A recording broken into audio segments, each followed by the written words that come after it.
ఎవరైనా మిమ్మల్ని నువ్వు గొర్రె గొర్రె బిడ్డ అంటూ వెటకారం చేసినప్పుడు ఏం చెప్పాలో ఎలా రియాక్ట్ అవ్వాలో అర్థం కావట్లేదా? అయితే ఈ వీడియో మీకోసమే.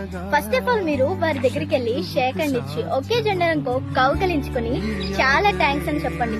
ఎందుకంటే మీరు చెప్పే ఇవి ఒక్క మాట చాలు యేసే నిజమైన దేవుడని నిరూపించడానికి. స్వయంగా మీరే వాక్యంలో ఉన్న మాటని నెరవేరుస్తున్నారు అని చెప్పండి. వాక్యంలో ఏముందంటే లోకం మిమ్మల్ని చూసినప్పుడు క్రీస్తు పోలికని అంటారు. ఆయన లోక పాపంలను మోసుకెళ్లిపోయే దేవుని గొర్రెపిల్ల కదా. నేను గొర్రె స్వభావం కలిగిన వాడనే, మరి మీరు ఏ స్వభావం కలిగి ఉన్నారో ఆలోచించుకోండి అని చెప్పగానే వారికి ఏం చెప్పాలో అర్థం కాక ఫస్ట్ ఆఫ్ ఆల్ అలా మౌనంగా ఉండిపోతారు. ఇలా కాకుండా గొడవ పెట్టుకుని నన్ను గొర్రె అంటావా అని విధ్వంసం సృష్టించేవారు కూడా ఉన్నారు. అలాగంటే లోకానుసారంగా జీవించే వారికి క్రీస్తుని ఎరిగిన మీకు డిఫరెన్స్ ఏముందో చెప్పండి. అందుకే దేవుడు మనలో కోరుకుంది మారు మనసు. అట్టి అనుభవం మీరు కలిగి ఉన్నారా? ఇటువంటి ప్రశ్నలు ఏమైనా ఉంటే కామెంట్ చేసేయండి.